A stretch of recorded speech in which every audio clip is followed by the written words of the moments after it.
conscientes de que necesitamos de ti, de la ayuda de tu Santo Espíritu, conscientes de que, Padre, a nuestra merced y con nuestros esfuerzos propios no podemos hacer tu obra, pero tú prometes que tu palabra tiene poder y que a través de tu Santo Espíritu tú puedes usarla para hacernos bien, para santificarnos, para hacer esa obra maravillosa que tú haces en nuestra vida, de una mejora real en nosotros y para prepararnos para toda buena obra. Te pedimos ahora, Señor, que uses con poder tu palabra, las verdades que vamos a estar viendo, de tal forma que nosotros seamos edificados y que tú seas glorificado. En el nombre de Cristo pedimos estas cosas. Amén. Bien, hermanos, en el día de hoy, por decisión de los pastores, no vamos a estar retomando la serie acerca de el panorama del Antiguo Testamento, sino que debido a que terminamos un bloque o una sección de esta serie que estamos viendo por periodos y terminamos el periodo del Éxodo, antes de entrar a considerar el periodo de la conquista, pues los pastores decidieron que trajéramos un tema que a nuestra manera de ver es importante y es relevante para nosotros como congregación. Me refiero al tema de las finanzas, que es de lo que vamos a estar hablando a partir de hoy por aproximadamente un mes, si el Señor lo permite. Yo sé que esto puede sonar un poco extraño y fuera de lugar quizás en la mente de algunos.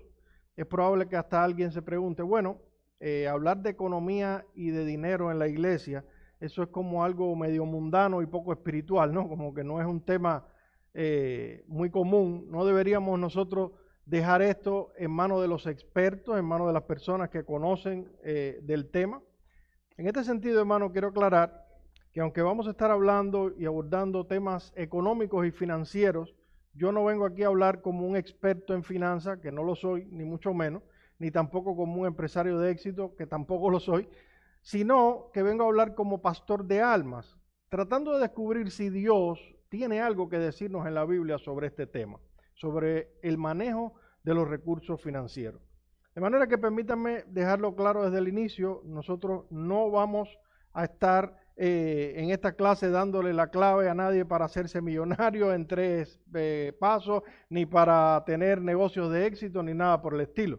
Todo este tipo de cosas que promueven hoy en internet y que donde quiera que usted se mete, si usted pone a navegar un poquito en internet, usted se encuentra gente de todo tipo, que todos son expertos en finanzas y todos te dicen, venga conmigo y en 5 días te voy a hacer un empresario de éxito. En 5 días te voy a dar la clave para que hagas muchísimo dinero, para que te hagas millonario. Y lo que me sorprende no es solo la gente que dice esto, sino la cantidad de seguidores que tiene. Digo que me sorprende porque es obvio que si una persona está tratando de venderte un curso de $50, probablemente es porque no sabe cómo hacerse millonario. Y además, si supiera cómo hacerse millonario, tampoco te lo compartiría, se lo guardaría para sí mismo.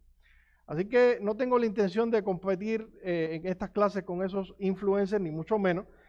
Más bien vengo como pastor de almas para tratar de traer algunos principios y algunas verdades de las Escrituras que eventualmente sí pueden terminar incidiendo y siendo de mucha utilidad para nosotros como creyentes en lo que al manejo de la finanza se refiere.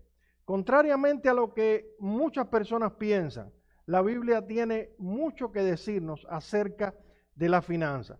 Y yo sé que si hiciéramos ahora un ejercicio y yo les pidiera que pusieran en un papel, en una nota, cuáles son los top 5 o los 5 temas más importantes del Nuevo Testamento, probablemente muy pocos pondrían el tema de la finanza. Sin embargo, hermano, déjenme decirles que las finanzas no solo debiera estar en ese paquete, en ese top 5, en esa lista, sino que debiera estar encabezando en los primeros lugares. Porque si hay algo de lo que Jesús habló abundantemente, fue precisamente de los temas financieros, de cómo manejar los recursos materiales, de cómo relacionarnos con el dinero, de qué cosas debemos nosotros evitar a la hora de manejar el dinero, etc.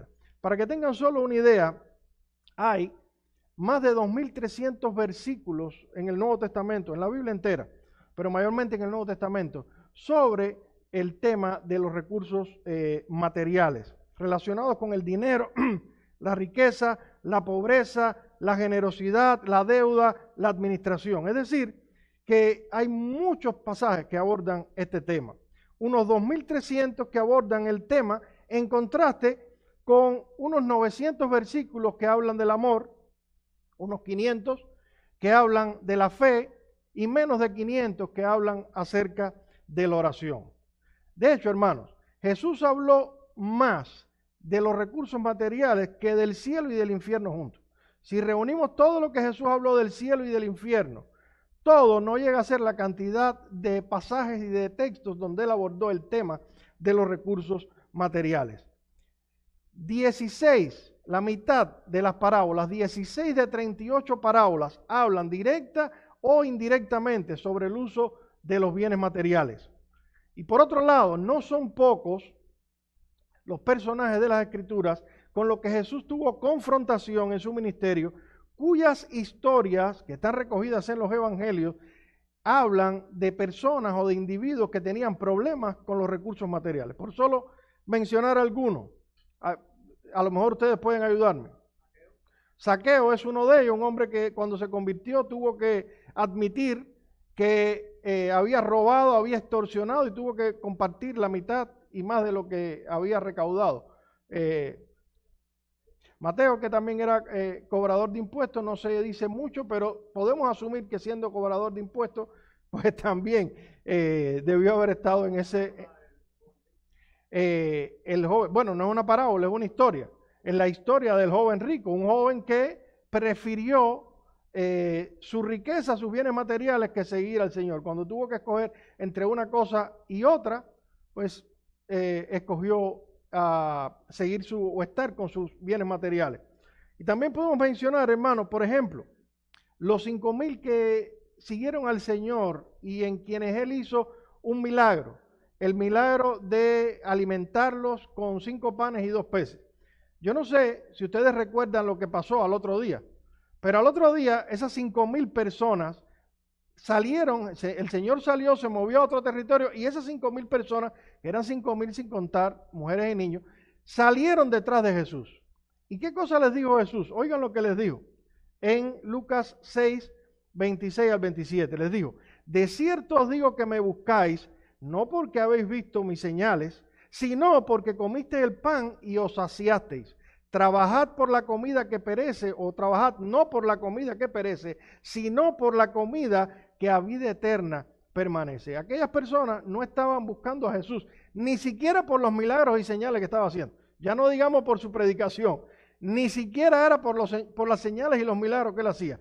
Estaban siguiendo a Jesús simplemente por un asunto de los recursos que él podía dar. No les interesaba tanto a Jesús como los recursos que Jesús podía darle.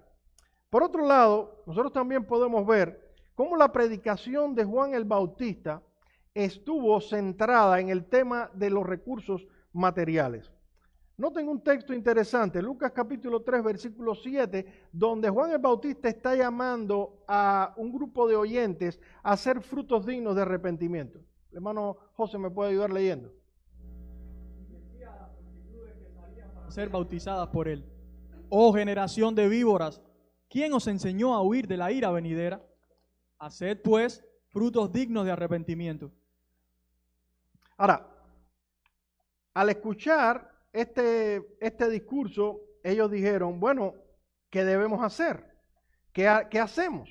Y noten, o dicho de otra manera, cuáles son los frutos dignos de arrepentimiento que debemos dar. Noten cuáles son los frutos que Juan les dijo. Escuchen. 2 túnicas, dé al que no tiene, y el que tiene que comer, haga lo mismo.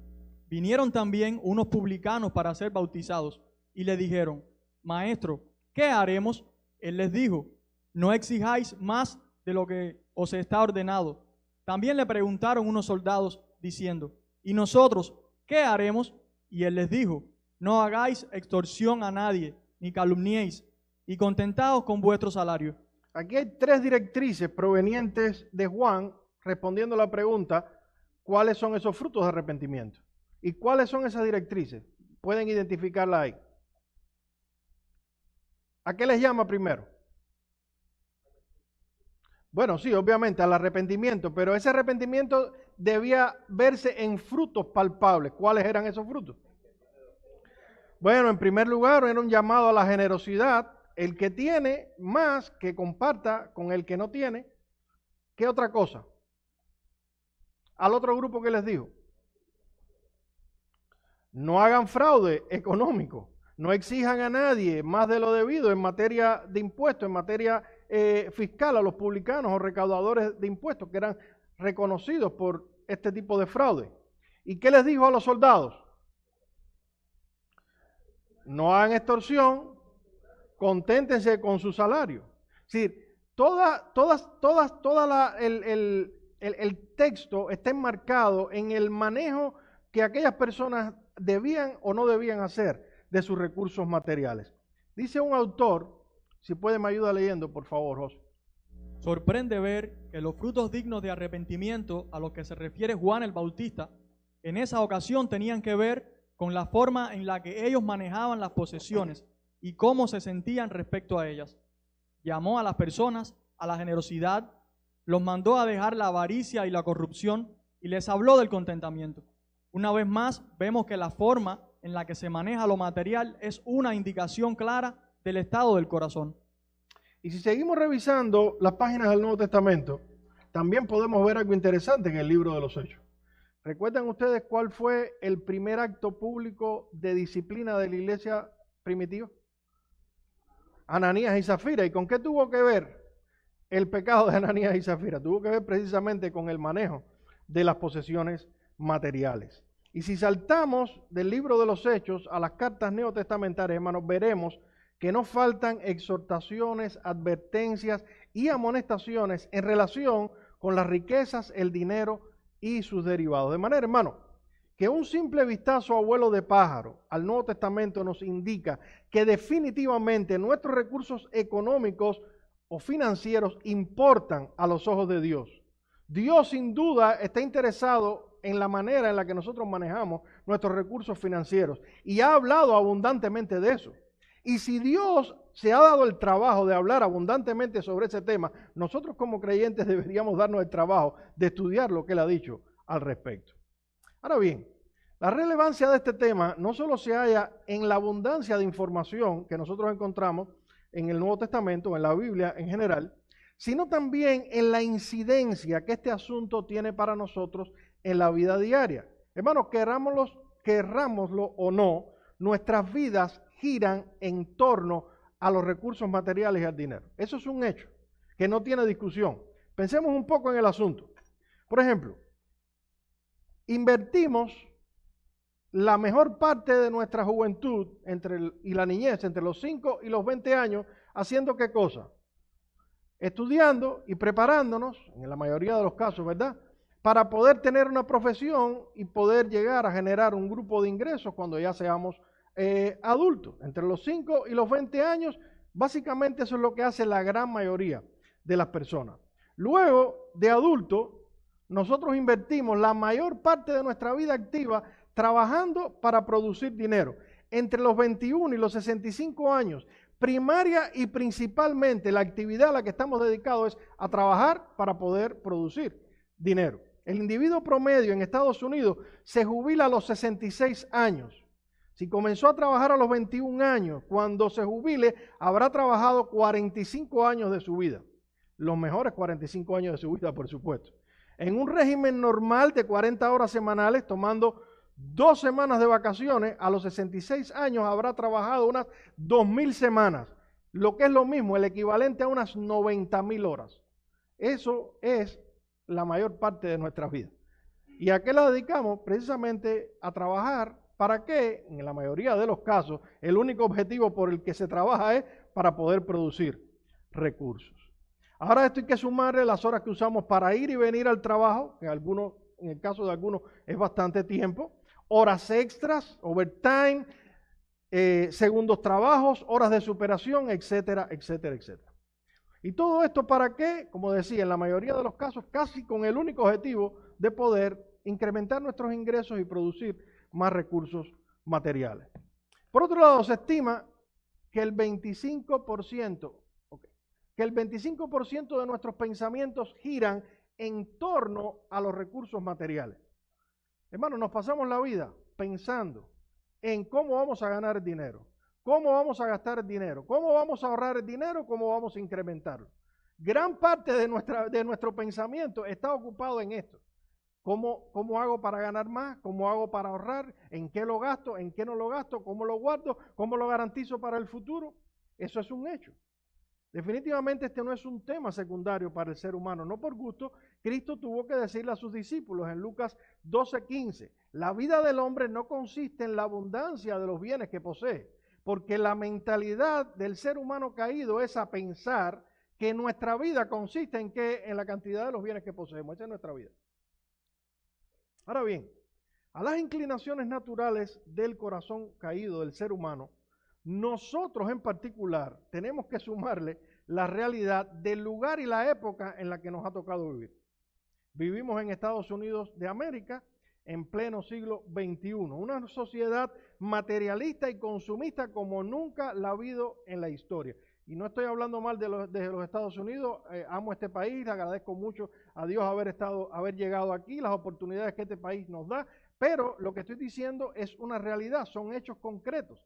Este es un país consumista, como nunca lo ha habido en toda la historia de la humanidad. Déjenme darle algunos datos estadísticos para que vean que esto no es simplemente una opinión mía, sino hechos concretos. Por ejemplo, el 40% de los alimentos que se compran en Estados Unidos van a parar a la basura. Eso es un dato del Departamento de Agricultura de los Estados Unidos. Aproximadamente 63 millones de toneladas de alimentos, 140 mil millones de libras de alimentos se desperdician cada año en este país. Un equivalente de 200 a 250 libras por persona cada año. Compramos y lo botamos. Cada uno de nosotros compra alrededor de 50 libras de comida, de 250 libras de comida cada año para botar en la basura. Alrededor de 11 millones de toneladas de ropa son desechadas cada año en este país. Cada año se producen 100.000 millones de prendas de ropa nueva en el mundo. El 30% de esa ropa nunca llega ni siquiera a usarse. El 30%. La moda y las colecciones de temporada corren a una velocidad que a veces la gente compra una ropa y cuando se la va a poner dice, ya esto no se usa. Y termina regalándolo, botándolo, enterrándolo, incinerándolo. Hay países que tienen montañas de ropa y no saben qué hacer con ella. Otro dato estadístico. El norteamericano promedio gasta entre 200 y 400 dólares al mes en suscripciones que muchas veces no utiliza. Alrededor del 40% de las suscripciones a las que usted se inscribe no se usan o se olvidan. El cliente promedio cree que gasta 80 dólares al mes en suscripciones, cuando en realidad gasta 219. Es decir, las suscripciones son algo muy sutil. Suscríbete, ponte un mes gratis, después vemos lo que pasa. Después al otro mes le ponen la suscripción por 6 meses más. No voy a pedir que levanten la mano, pero si pido que levanten la mano aquí, ¿cuánta gente han hecho una suscripción para un gym? Y han ido 1 o 2 veces y después no han ido más y al cabo de los 3 meses se han acordado que estaban pagando un gym por gusto. Yo estoy seguro que aquí habría unas cuantas manos levantadas. Desde hace mucho tiempo las empresas comprendieron que cobrar suscripciones era más efectivo que vender sus productos. Al final la gente sigue pagando y muchas veces ni siquiera usa el producto. Ahí tenemos Netflix, Amazon, las cámaras de tu casa, el gym y un montón de apps que no sirven para nada o si sirven para algo muchas veces no los terminamos usando. El 40% de las suscripciones se pagan y no se usan. Esto es parte del consumismo en nuestro país. En Estados Unidos también el estadounidense promedio gasta entre 7.000 y 10.000 dólares al año en cosas no esenciales. ¿Cuáles cosas? Les voy a poner un par de ejemplos. Por ejemplo, entre 1.000 y 1.500 dólares en cafés y bebidas fuera de casa. ¿Verdad? Los jovencitos van a Starbucks, cogen un vaso lleno de hielo, un chorro de leche, 2 gotas de café y pagan 5 dólares por eso. Algunos lo hacen todos los días. Multiplique eso por 365 días o por 300 para que vea la cuenta. hacia dónde va. También entre 1.000 y $1.200 anuales en alimentos no utilizados, ya lo mencionamos antes. Entre $200 y $400 anuales en tarifas bancarias, penalidades, sobregiros, mantenimientos de cuenta, que en ocasiones ni nos damos cuenta que existen. Usted, si no revisa los estados de cuenta, o si los revisa concienzudamente, va a ver que empiezan a aparecer una serie de fees, de penalidades, de mantenimientos de cosas, que mucha gente ni se entera de eso, hermano, porque viven a una velocidad que no se entera de que están cobrándole todo esto. Entre $1.500 y $3.000 anuales en compras compulsivas. Todo esto entra entre esos $10.000 al año en asuntos no esenciales. Compras compulsivas. De verdad, Jeff Bezos es un genio, el creador de Amazon. Antes, para gastar dinero, usted tenía que ir al mall. Ahora con Amazon le traen el mall a su casa. Y lo único que tiene que hacer es hacer clic con el dedito. Algunos ya tienen el dedito gastado de tanto hacer clic. Pero él encontró la clave. Bueno, hay mucho dinero que gastamos en cosas no necesarias porque vemos la oferta, el cupón, la promoción, y eso es lo que yo necesito, pan. Compras una cosa que a veces ni sabes que la tienes después que llega a tu casa. Y así podríamos, hermanos, seguir mencionando muchas otras cosas no esenciales que el norteamericano promedio gasta sin necesitarlas. Cuando hablo del norteamericano promedio, para que no nos sintamos excluidos, ahí nos estamos incluyendo nosotros, que vivimos en este país, aunque muchos no somos de origen norteamericano. Ahora bien, hermano, a la vez que la sociedad americana es sobresalientemente consumista, derrochadora y materialista, también es desordenada y poco previsora en materia de dinero. ¿Qué quiero decir con esto? Bueno, quiero decir que a la vez que botamos el dinero en comidas que se desechan, ropa que no nos ponemos y suscripciones que no utilizamos, no obstante, no estamos haciendo provisión sabia y adecuada para el futuro. Y eso es lo más interesante de la sociedad en la que vivimos. Por ejemplo, noten este otro dato.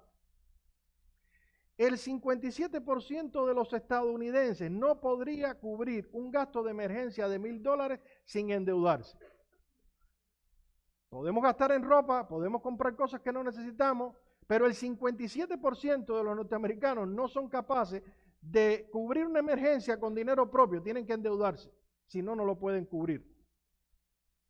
A la vez, el 35% tiene cero dinero en sus cuentas de ahorro, viven al día, contra el cheque. Eso según una encuesta de este año, del año pasado, del año 2024. ¿Y qué hablar de las deudas? Ya vimos que en Estados Unidos se gasta en promedio de $7.000 a $10.000 en cosas innecesarias. La pregunta es, ¿de dónde sale ese dinero? Bueno, no voy a meterme mucho en el asunto de las deudas porque vamos a dedicar una clase precisamente a eso, pero solamente para nuestro conocimiento, la deuda familiar en los Estados Unidos entre los años 2003 y 2024 se duplicó. Pasó de $9.99 billones a $18.04 billones. No un aumento de un 10% ni de un 15%, un aumento de un 100%. De 9 millones de millones de dólares a 18 millones de millones de dólares. Es una locura. Es un número que no sé ni cómo se escribe, honestamente. Si me pongo a escribirlo, no tendría la capacidad probablemente de hacerlo. La deuda hipotecaria promedio de una familia estadounidense es de $250.505. Eso es por concepto de casa. Ahora, yo estoy seguro que en el sur de la Florida ese número es mucho más alto, porque aquí las casas cuestan más caro que en casi ningún lugar. Esto es un promedio nacional.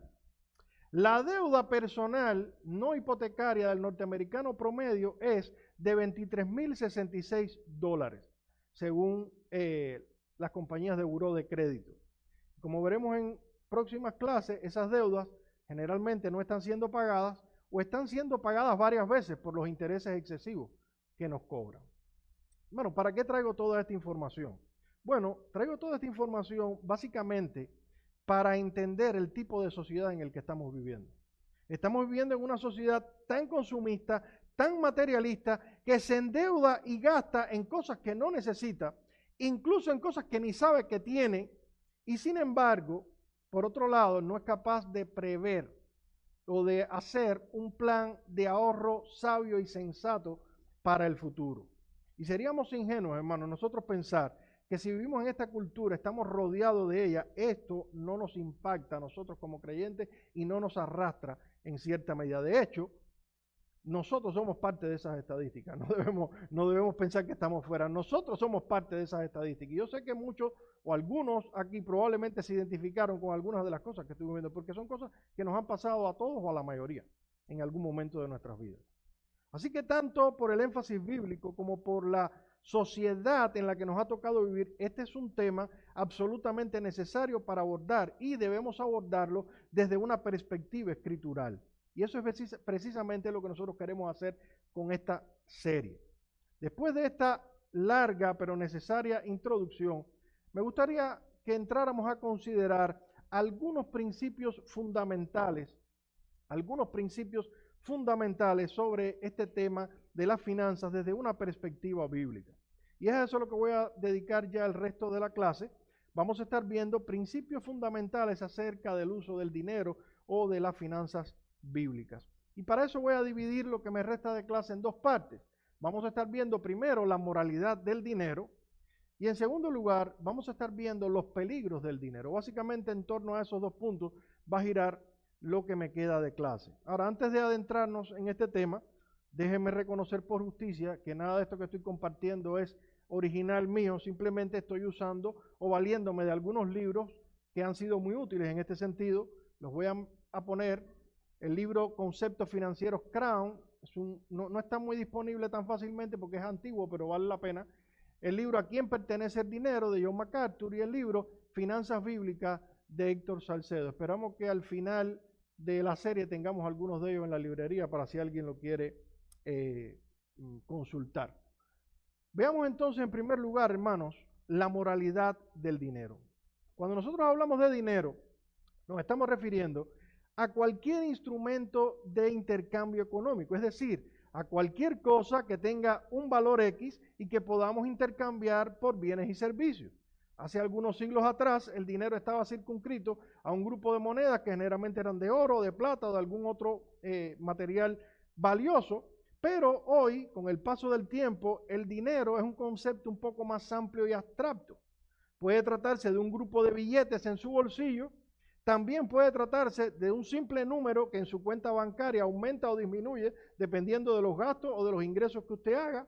O también puede tratarse de un portafolio de inversiones e incluso de una billetera electrónica de criptomonedas. Todo eso está enmarcado en lo que estamos refiriéndonos cuando hablamos de dinero. Hablamos de cualquier cosa que sea un recurso financiero y que pueda ser utilizado en un momento determinado para realizar un intercambio por bienes o servicios. Ahí está sus casas, sus propiedades, su carro, su cuenta de ahorro, sus inversiones, criptomonedas, barras de oro si la tiene.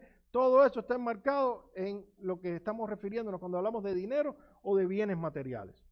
Ahora, al referirnos a la moralidad del dinero, estamos haciendo alusión al carácter intrínseco del mismo. Es decir, el dinero en sí mismo, si es moralmente bueno o moralmente malo. Y la respuesta a esto es, hermano, es que el dinero o las riquezas son moralmente neutrales. El dinero no es ni moralmente bueno ni moralmente malo, es moralmente neutral. Es importante aclarar esto, hermano, porque en la historia del cristianismo siempre hemos tenido extremos opuestos en este sentido. Siempre ha habido gente con perspectivas diferentes tratando de tirar el asunto hacia un lado o hacia el otro. Por un lado, tenemos los que han intentado presentar el dinero como algo moralmente bueno, como una manera de bendición divina. Ahí tenemos a los promotores del Evangelio de la Prosperidad. Para estos farsantes, el dinero es bueno en sí mismo y es una marca distintiva de bendición. Es un regalo de Dios, es una marca de la bendición de Dios. Ese es un extremo. Por otro lado, también hemos tenido a lo largo de la historia aquellos que han querido satanizar el dinero y viven, como hemos podido ver, han vivido incluso en lugares apartados, en lugares aislados, tratando de hacer voto de pobreza y de no tener ningún vínculo con el dinero porque el dinero es malo. No sé cuántos han oído la frase, el dinero corrompe. Bueno, el dinero no es corrupto, sino es el ser humano quien es corrupto. Y el que corrompe el dinero es precisamente el ser humano por su corazón. Pero el dinero es moralmente neutral. Algunos movimientos radicales de épocas de la Reforma, como fueron los anabaptistas de Münster en Alemania, entre 1534 y 1535, llegaron a extremos peligrosos de establecer una especie de comunismo en el que eliminaron la propiedad privada, despojaron a todo el mundo de sus bienes y repartieron todo en comunidad. La idea que había detrás de eso era precisamente que el tener bienes materiales de manera personal era malo en sí mismo, era pecaminoso. Y algunos defienden esa idea, y algunos todavía hoy en día la defienden, basados en que en Hechos capítulo 2, versículos 44 al 45, tenemos un precedente bíblico de expropiar a personas de sus bienes para repartirlo entre todos. Hermano, eso es un disparate. La diferencia entre el comunismo y lo que vemos en la iglesia de Jerusalén es muy evidente y muy clara. En Hechos capítulo 2, algunos ricos se despojaron de lo que tenían para voluntariamente darlo a los pobres. En el comunismo, usted es expropiado involuntariamente de lo suyo para repartirlo entre todos. Es decir, el cristianismo dice, lo mío es tuyo, te lo doy, lo comparto. El comunismo dice, lo tuyo es mío, te lo quito y lo reparto. No generalmente entre los más pobres, porque para que nadie se equivoque, el comunismo no reparte las cosas generalmente entre los más pobres. Eso es solamente en teoría. Pero volviendo a nuestro punto, todos estos movimientos extremos surgen por un concepto equívoco de la moralidad del dinero, de las riquezas. Algunos por clasificar el dinero moralmente bueno y otros por clasificarlo como moralmente malo. Lo cierto es, hermanos, que el dinero es amoral, no es bueno ni es malo. Dice John MacArthur, y ahora pido que me ayuden leyendo, por favor. La iglesia desde sus inicios no vio el dinero como algo bueno ni malo, sino como un don de Dios que podía proveer diariamente para las necesidades propias y con regularidad satisfacer también las necesidades de otros. El dinero no es ni bueno ni malo, el dinero es un instrumento.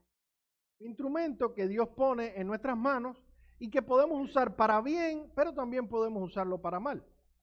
Si usted le entregan ahora un instrumento, le entregan un hacha afilada, usted con esa hacha afilada puede hacer cosas buenas y también puede hacer cosas malas.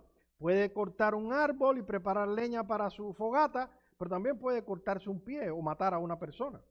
No se trata de que el hacha o el instrumento sea bueno ni malo, sino del uso que le damos a dicho instrumento. Y de igual manera, aunque puede ser el instrumento peligroso, y ese es el caso del dinero, en sí mismo no es malo.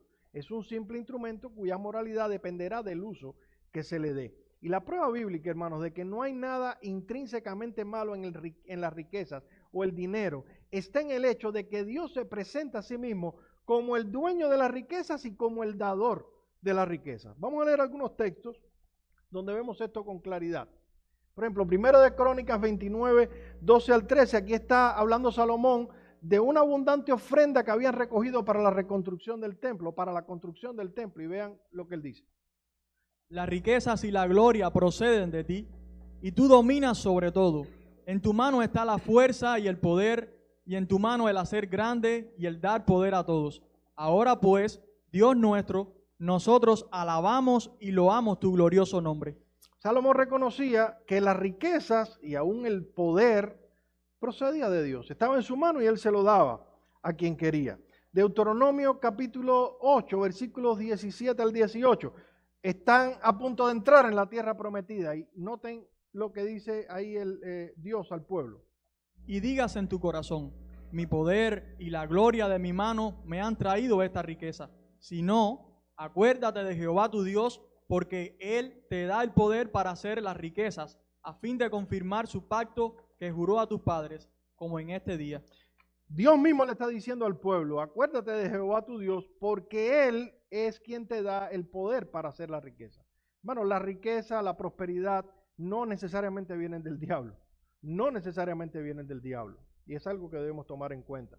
Un sentir parecido vemos nosotros a Ana expresándolo en 1 de Samuel 2, 7 al 8, en el cántico de Ana famoso.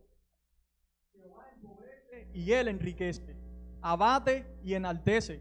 Él levanta del polvo al pobre y al muladar y del muladar exalta al menesteroso. Él enriquece, él empobrece.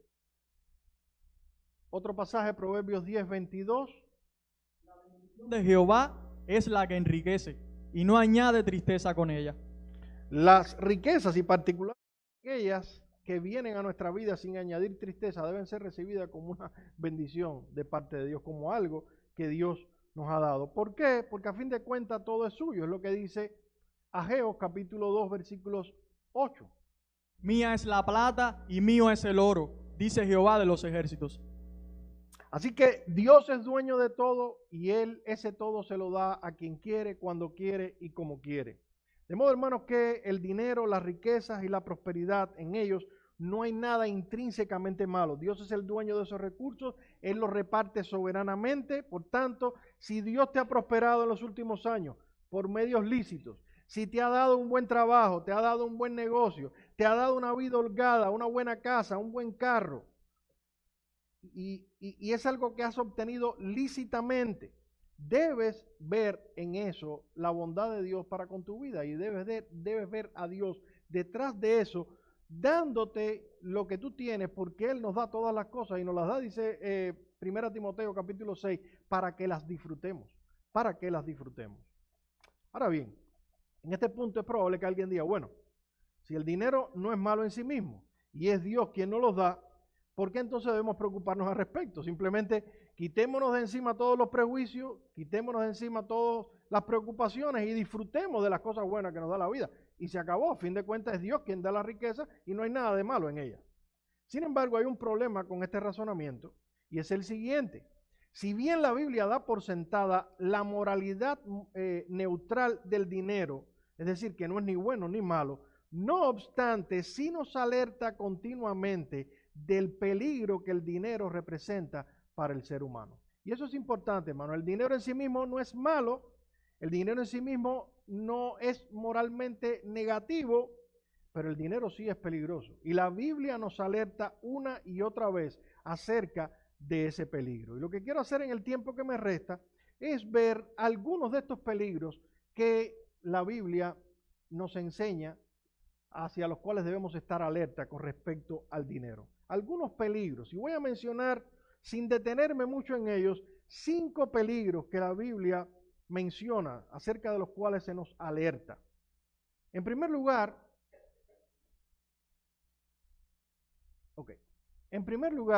está el peligro de atesorar dinero.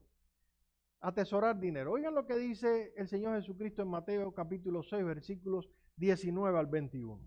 No os hagáis tesoros en la tierra, donde la polilla y el orín corrompen, y donde los ladrones minan y hurtan, sino haceos tesoros en el cielo, donde ni la polilla ni el orín corrompen, y donde los ladrones no minan ni hurtan, porque donde esté vuestro tesoro, allí estará vuestro corazón. Debo aclarar de antemano que lo que está enseñando Jesús en este texto en ningún sentido es que ahorrar una cantidad razonable y apropiada de recursos económicos para momentos de contingencia o para cuando seamos adultos sea pecaminoso. De hecho, otro de los asuntos que vamos a estarle dedicando un tiempo es precisamente al tema del ahorro, como una expresión de sabiduría a la luz de lo que la Biblia nos enseña. La Biblia enseña que hay sabiduría en no gastar todo lo que nosotros ingresamos, es decir, en tomar en el tiempo de las vacas gordas y guardar para el tiempo de las vacas flacas. Eso es una expresión de sabiduría. Así que Cristo no está arremetiendo aquí contra aquellos que tienen su 401k o tienen su cuenta de inversiones de retiro para el día que ya no pueda trabajar. Esto no tiene nada que ver con nada de eso. Lo que Jesús está haciendo aquí es establecer un contraste claro en 2 enfoques de vida muy diferentes. Hay un estilo de vida enfocado en lo terrenal, en el aquí, en el ahora, y hay otro estilo de vida enfocado en lo celestial, es decir, en lo porvenir. La frase no os hagáis tesoros, según los expertos, hace alusión a la acción de amontonar monedas en pequeñas torrecitas, como cuando usted coge y empieza a contar las monedas. Recuerdan cuando eran niños que empezaban a ahorrar en una alcancía y estaban un par de años poniendo monedas en una alcancía hasta que se llenaba, llegaba el día de romper la alcancía, usted sacaba aquellas monedas y empezaba a ponerlas en torrecitas de 10 en 10. Y al final usted decía, wow, tengo 300 pesos. Es de eso, de lo que se está hablando aquí. Es la imagen similar a esto, a poder sentarse, mirar lo que hemos adquirido, contabilizarlo, sentirnos satisfechos, orgullosos con eso. Es una imagen similar a la del rico insensato de la parábola, que llegó a acumular tanto que tuvo que construir graneros nuevos y tuvo que, después de que los construyó, sentarse y decir: wow, alma, tienes muchos bienes guardados para muchos años, regocíjate, disfrútalos, sin darse cuenta que ese día iba a morir. Ahora, ¿cuál es el problema con esta forma de acumular recursos? Bueno, el problema es doble, según Jesús nos dice aquí. Primero, el problema está en creer que los recursos que hemos guardado son eternos y son para siempre, cuando en realidad no lo son. Cristo dice: la polilla y el orín aquí corrompen, y los ladrones pueden hurtar y minar. Nada de lo que tienes de este lado de la eternidad es para siempre. Incluso, hermano, ni en este país, que hay tanta estabilidad, tanta seguridad en muchos aspectos. Pero déjenme decirle, yo conozco personas aquí que en el año 2000 tenían 6, 7 casas, y luego que vino la crisis inmobiliaria se quedaron sin dinero ni siquiera para pagarse un apartamento rentado de una habitación. Sin nada de lo que tenemos es estable. En la Gran Depresión aquí, las acciones cayeron. Acciones de General Motors, por ejemplo, que costaba $396, se quedó en $8. Eso significó una caída del 98% de las acciones. Y fue una crisis terrible. Los millonarios se quedaron sin dinero y los que no tenían ya podrán imaginarse. El 25% de la ciudadanía estadounidense se quedó desempleada en un país que en aquel momento se levantaba como el más seguro del mundo. Entonces, nada de lo que tenemos es eterno, hermano, ni siquiera en este país. No sueñes que los recursos que tienes son permanentes, porque no lo son en ningún sentido. Los recursos materiales se pueden perder, te los pueden robar, se pueden dañar, y si no se dañan ellos, déjame decirte algo, te vas a dañar tú. No importa que los conserve, que los preserve, si ellos no se dañan, te vas a dañar tú.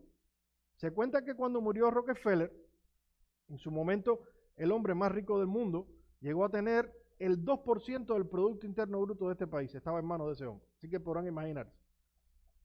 Y se dice que a su muerte un periodista le preguntó a su contador cuánto había dejado el magnate a su muerte.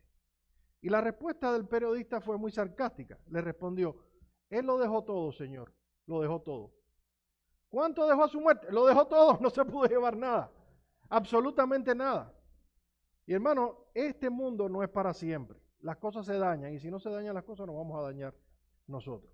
Ahora, el otro problema que Jesús menciona en el texto es que cuando atesoramos riquezas de esta manera, terminamos poniendo en ellas el corazón. Terminamos poniendo en ellas el corazón. Cristo dijo ahí al final: porque donde esté vuestro tesoro, allí estará vuestro corazón. Existe un vínculo indisoluble entre el lugar donde ubicamos nuestro tesoro, donde acumulamos lo que nos importa, y donde está nuestro corazón. Cuando atesoramos más de lo necesario en este mundo, nuestro corazón, es decir, nuestros afectos, nuestros pensamientos, nuestras pasiones, se van indisolublemente hacia allá, hacia lo que tenemos acumulado. Yo recuerdo a alguien que se metió a hacer inversiones en la bolsa de valores sin saber mucho del asunto y colocó una suma bastante importante en este tema de la bolsa de valores. Y a los pocos días, cuando el mercado comenzó a hacer movimientos erráticos, esta persona estaba como loca. No dormía, no comía, se levantaba a las 3 de la mañana a ver lo que estaba pasando en el mercado de Japón, 5 o 10 horas antes. Estaba como loco. ¿Por qué? Porque su tesoro estaba allí, puso todo lo que tenía en un sitio, y su corazón y sus afectos y su mente y sus pensamientos estaban allí, no podían estar en otro lugar. Ahí se cumple lo que dice Eclesiastés 5:12. Al rico no le deja dormir la abundancia. Noten que no es la pobreza lo que deja despierto al rico, es la abundancia lo que no le permite dormir, porque su corazón está involucrado. De hecho, hermano, es gracioso que la ansiedad y el estrés son enfermedades del primer mundo, por llamarle de alguna manera enfermedad. Son patologías del primer mundo. Usted no se encuentra a los indígenas del Amazonas estresados porque se les va a secar el Amazonas y se van a quedar sin agua para tomar. Eso no existe.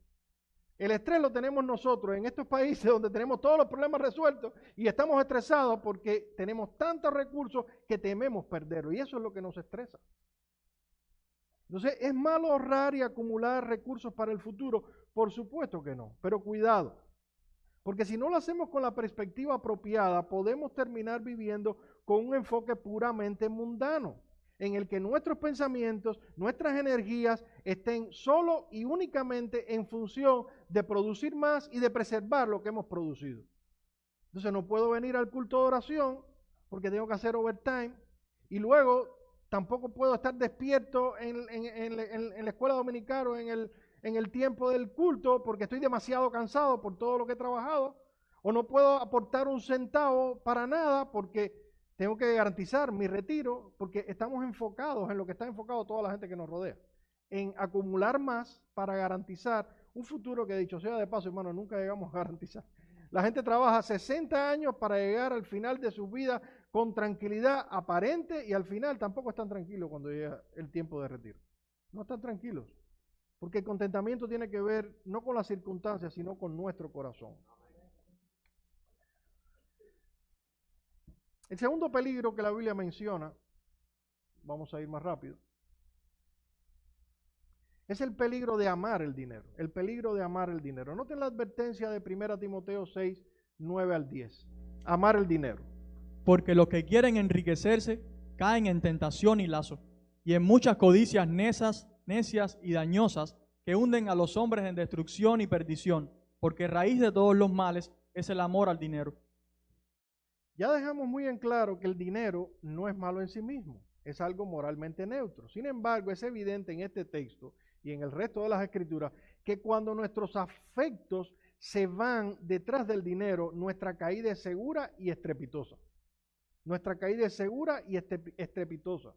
Y por supuesto, hermanos, que hay un sentido en el que es absolutamente legítimo que nosotros querramos prosperar. Dios puso en nosotros, en el huerto del Edén, la responsabilidad de lo que se llama el mandato cultural, de hacer que esta tierra produzca en todo su esplendor. Y es apropiado que en nuestro entorno nosotros querramos que las cosas sean mejores que lo que son. Ahora, eso es una cosa, y otra muy diferente es que los bienes de este mundo atrapen nuestros afectos de tal manera que nuestra única y final meta sea aumentar nuestro nivel de vida y nuestra cuenta bancaria de tal manera que nuestro corazón esté ahí y solo ahí. Consideren que Pablo en este texto ni siquiera está amonestando a los ricos. Él se dirige ¿a quiénes? ¿A quiénes se dirige? A los que quieren enriquecerse. Él no tiene ningún problema con los ricos. Es con los que quieren enriquecerse, con aquellos que tienen un deseo desordenado por la riqueza, por tener más. El problema no está en tener o en no tener, el problema está en ese anhelo, ese afecto, ese amor por el dinero. Aunque seas un miserable, si dejas que tu corazón sea atrapado por la riqueza, vas a padecer mucho. Porque los que quieren enriquecerse, oigan bien lo que dice, hermano, caen en tentación y en lazo y en muchas codicias necias y dañosas que hunden a los hombres en destrucción y perdición, porque raíz de todos los males es el amor al dinero. Ese no es un panorama muy halagüeño que digamos, hermano. Las palabras son terribles. Tentación, lazo del diablo, codicias necias y dañosas, hunden a los hombres en destrucción y en perdición. Todo eso lo produce el deseo desordenado por tener más. Es el amor al dinero lo que produce todo eso. Ahora, alguien dirá, bueno, William, pero yo no tengo tanto como amor por el dinero. A mí lo que me gusta es tener un poquito en el bolsillo, otro poquito en el banco, pero yo no es que yo amo, no es que estoy enamorado, fascinado con el dinero. Bueno, si ese es tu pensamiento, déjame darte la oportunidad de que evalúes con algunas preguntas si en verdad tu amor por el dinero está en su justo lugar. Déjenme estas preguntas que no son mías, las copié de alguien, pero creo que valen la pena. Primero, ¿te desarticula emocionalmente las crisis económicas? Sí, si pierdes tu trabajo, si hay una baja en el negocio, si se te frustra una transacción que ibas a hacer, ¿lo gestionas tranquilamente con confianza, como la providencia, o te desarticulas emocionalmente? ¿Qué pasa contigo? ¿Te cuesta trabajo dar con generosidad? Si hay alguien que necesita tus recursos o hay un proyecto por el reino que necesita un esfuerzo extra de tus recursos, ¿tú das con liberalidad o se te traba la mano en el bolsillo? La billetera se te traba en el pantalón. ¿Sueñas despierto con tener más de lo que tienes? ¿Y te has sorprendido pensando alguna vez que te ganaste la lotería de la Florida? Yo sé que algunas personas se han sorprendido soñando eso. ¿Estás dispuesto a sacrificar lo espiritual por tu economía? Es decir, ¿aceptas un trabajo solamente por el salario? ¿O consideras las implicaciones espirituales de lo que tú vas a hacer? Del tiempo que vas a perder, si vas a tener que trabajar los domingos, si te impedirá poner tus dones en funcionamiento, etcétera, etcétera. ¿Te atreverías a violar algún mandato o principio de las Escrituras por obtener una mayor ganancia? No, yo no amo el dinero. Sí, pero a la hora de hacer tu declaración de impuestos, ¿falseas la declaración? ¿Exageras el precio de las cosas? ¿Mientes hablando acerca de la calidad de un servicio o producto cuando en realidad es otra y tú lo sabes? Estas cosas, hermano, si respondes que sí a algunas de ellas, probablemente debas reconsiderar si de verdad amas o no amas el dinero. El apóstol Pablo, conociendo el corazón humano, sabe lo difícil que es para algunos mantenernos alertas contra depositar nuestra confianza en los recursos materiales cuando tenemos esos recursos o cuando los tenemos a la mano. Otro peligro, vamos a andar más rápido, es el peligro de confiar en el dinero. El peligro de confiar en el dinero. Vamos a leer 1 Timoteo capítulo 6, versículos 17 al 19. A los ricos de este siglo manda que no sean altivos, ni pongan la esperanza en las riquezas, las cuales son inciertas, sino en el Dios vivo, que nos da todas las cosas en abundancia para que las disfrutemos. El peligro del que Pablo nos alerta aquí es de la altivez o soberbia de colocar la esperanza o la confianza en la riqueza. Ahora es probable que alguien objete aquí diciendo, bueno, pero esto no tiene que ver con nosotros, porque este texto sí va dirigido a los ricos de este siglo o a los ricos de este mundo. Y aquí la mayoría de nosotros somos inmigrantes, así que eso no aplica para nosotros. Déjame decirte, mi hermano, que cualquiera de nosotros entraría en la categoría de ricos en comparación con la sociedad a la que Pablo le escribió. Un pobre en la época de Pablo era alguien que no sabía si al día siguiente iba a tener un pedazo de pan para echarse a la boca. Ese era el concepto de pobreza de aquella época, no el que tenemos nosotros. No es que tenemos nosotros que tenemos pobreza y tenemos Medicaid, food stamp y un montón de asuntos resueltos. No, para nada, no estamos hablando de eso. Pero aún si nos comparamos con el día de hoy y con el resto de la población mundial, cualquiera de nosotros que vive en este país, créanme que por pobre que sea, es más rico en comparación, es más rico que el resto en comparación con el nivel de pobreza mundial. Para que solo tengan un dato, 3.500 millones de personas, es decir, el 44% de la población mundial vive con menos de $6.85 al día. Casi la mitad de la población mundial vive con menos de $6.85 al día. ¿De verdad que tú eres pobre aquí viviendo en Miami? ¿En serio? De ellos, 700 millones vive con menos de $2.15. Entonces, hermano, esto que Pablo está diciendo aquí tiene que ver con nosotros, definitivamente. Nosotros en este país somos más ricos que la mitad del mundo entero. Créanme que es así. ¿Y qué es lo que dice Pablo aquí? Bueno, dice que cuando tenemos una vida con acceso a ciertos recursos, existe el peligro real de depositar nuestra confianza en dichos recursos, que por cierto son inciertos, valga la redundancia, y quitamos la mirada del dador de esos recursos, que es el Dios vivo y verdadero. Hermanos, esta es una tendencia natural en todo ser humano caído. Somos idólatras y preferimos poner nuestra confianza en cualquier cosa antes que en Dios. Cuando tenemos un poquito de recursos, nuestro corazón de inmediato saca a Dios de la ecuación y se enfoca en esos recursos. Yo recuerdo en Cuba orando por un par de zapatos para mis hijas o por una lavadora que se me había roto. Pero aquí no oramos por eso. Aquí acudimos a la tarjeta de crédito o a la cuenta bancaria. Sí, Dios sale de la ecuación. No lo necesitamos. Simplemente vamos a la fuente que entendemos que es la fuente de nuestra provisión. Pablo dice, cuidado, porque eso es peligroso. Primero, porque es incierta, porque las riquezas son inciertas. Y segundo, porque Dios es la fuente, la única fuente que puede satisfacer. Tenía un texto para leer que es Deuteronomio capítulo 6, versículos 11 al 14 y 17. Solamente les pongo en contexto y le leo la última parte. El pueblo va a entrar a la tierra prometida. Habían estado en el desierto muriéndose de hambre y pasando mil necesidades. Ahora van a entrar a una tierra que fluye leche y miel, donde no iban a volver a pasar trabajo. ¿Y qué les dice Dios? Les dice, cuídate en tu corazón de no olvidarte de Jehová tu Dios y de no decir, mi poder y mi fuerza me han traído esto. Cuídate, porque es una tendencia en nuestros corazones, hermano.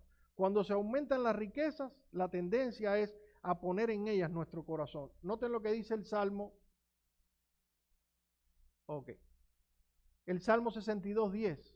Si se aumentan las riquezas, no pongáis en ella el corazón. David sabía que esa era la tendencia. Cuarto peligro, mucho más rápido. Perdón. Algo está pasando aquí. Es el peligro de idolatrar el dinero. El peligro de idolatrar el dinero. Y probablemente alguno de nosotros pudiera sentirse ofendido si le tildamos de idólatra. Sin embargo, Pablo hace una declaración en Colosenses capítulo 3, versículo 5, que es extremadamente seria. Noten lo que dice Pablo ahí. Morir pues lo terrenal en vosotros, fornicación, impureza, pasiones desordenadas, malos deseos y avaricia, que es idolatría. ¿Qué es la avaricia?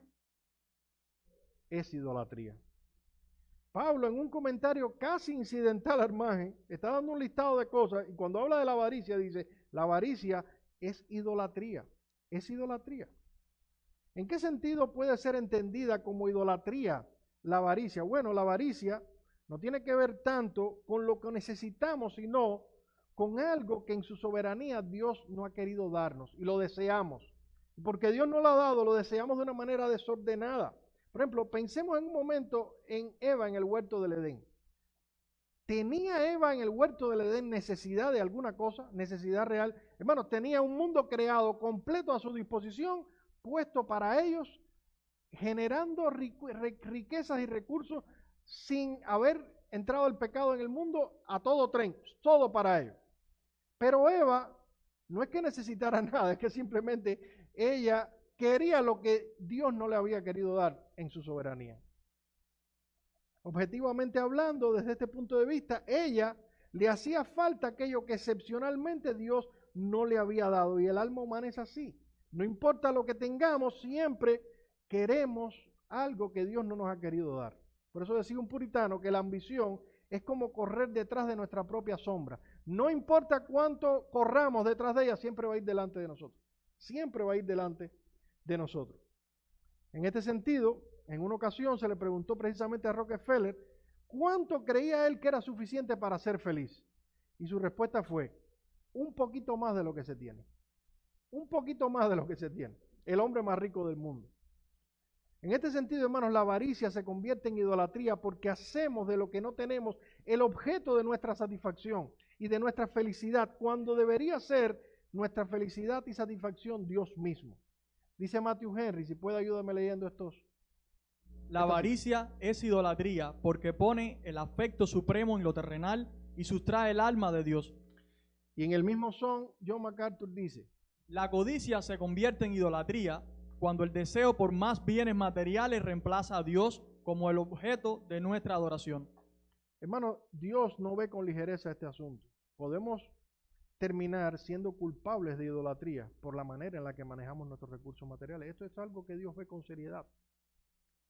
En último lugar, hermanos, está el peligro de servir al dinero. Mateo capítulo 6, versículo 24. Ninguno puede servir a los señores, porque o aborrecerá al uno y amará al otro, o estimará al uno y menospreciará al otro. No podéis servir a Dios y a las riquezas. Este es uno de los pasajes más contundentes de todas las Escrituras en relación al dinero. Jesús aquí es tajante, es categórico en su afirmación. Él dice, hay dos amos antagónicamente opuestos, Dios y la riqueza, y solo puedes escoger uno de ellos. No se puede ser siervo de ambos a la vez. ¿Eres siervo de las riquezas o eres siervo de Dios? No hay medios tonos aquí, no hay grises, no hay un pie encima del muro para cada lado. O estás de acá o estás del otro lado. La palabra que se usa aquí como siervo es el término que se utiliza literalmente para esclavo.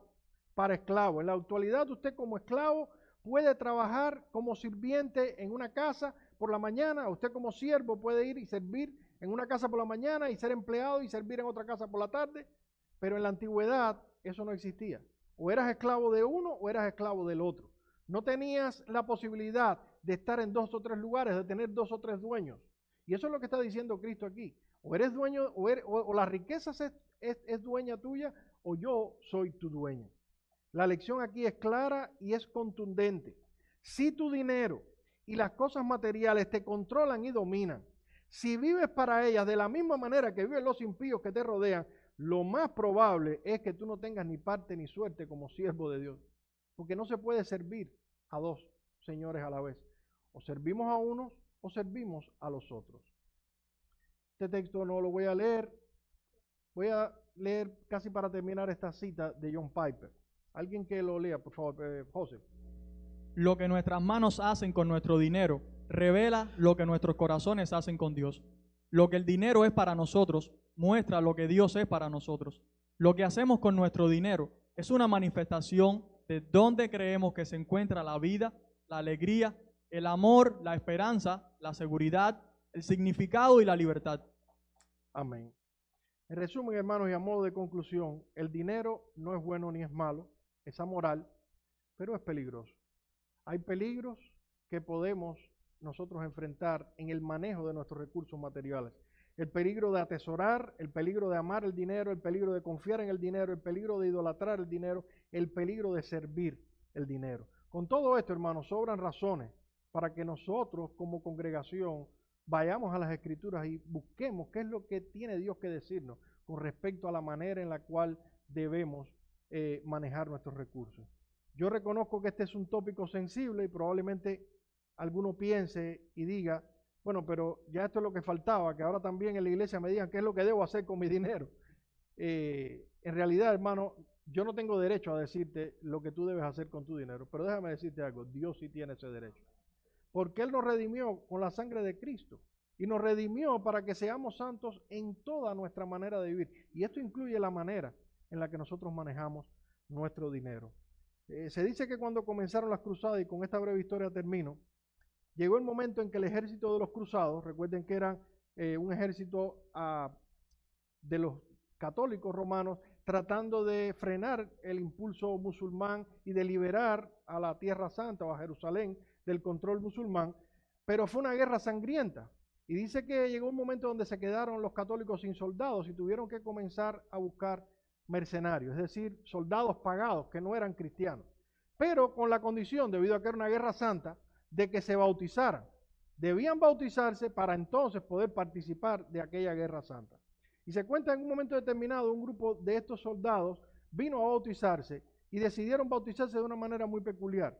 Se bautizaron y entraron al agua, pero dejaron su mano alzada con sus espadas fuera del agua. Como queriendo decir, yo soy cristiano, pero a la hora de la batalla mi espada no es cristiana. Y yo me temo, hermano, que algunos de nosotros hemos entrado al bautisterio y hemos profesado ser creyentes, pero hemos dejado la billetera afuera. Como queriendo decir, en todo mi vida Dios puede mandar, pero en cuestiones económicas mando yo y hago las cosas a mi manera. Lo cierto es que esperamos que ese no sea el sentir de ninguno de nosotros acá en esta congregación, sino que querramos obedecer y agradar a Dios en toda nuestra manera de vivir. Vamos a orar y así terminamos. Les pido perdón por los 3 minutos que me robé. Oramos. Padre, te damos las gracias por tu palabra, porque ella nos exhorta, nos anima, nos amonesta y nos lleva, Señor, a reflexionar en asuntos, no solamente a veces teológicos, doctrinales, también asuntos prácticos como este. Porque tú nos quieres, Señor, que seamos santos en toda nuestra manera de vivir. Ayúdanos a vivir para ti en todos los sentidos. Ayúdanos a no tener ningún oscuro rincón en nuestras vidas donde tú no tengas acceso, sino que en todas las cosas querramos obedecerte, agradarte y honrarte. En el nombre de Cristo te pedimos estas cosas. Amén.